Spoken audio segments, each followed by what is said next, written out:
Hi guys, magandang umaga sa inyo lahat. So, ngayong umaga, biyahe tayo. Ngayong umaga, it's Friday. Friday morning mga tol. Araw ng dialysis namin ng misis. So guys, maaga pa, nagising na tayo.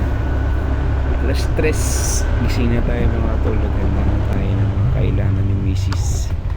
So guys, mabiyahe tayo. So kailangan maagap tayo na nasa dialysis kasi pila. So kailangan mauna. Or lagi kaming pangalawa kasi meron kaming kasama na laging maagap na marating doon. Parang hindi na natutulog yun kasi sobrang agap niya. Kasi minsan na try namin pumunta kami ng 3:30 ata. Andun siya o sa Canada yung paunahan.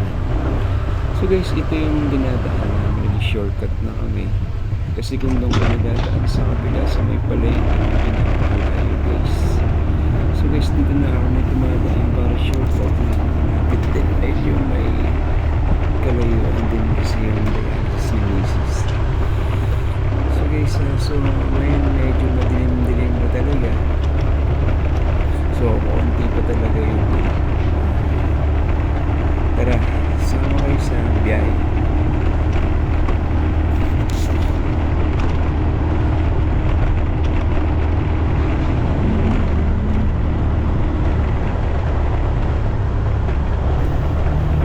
So guys, ang mga ganito ka umaga, kalimitan mo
Ayan guys, medyo malapit na tayo. Malapit na tayo sa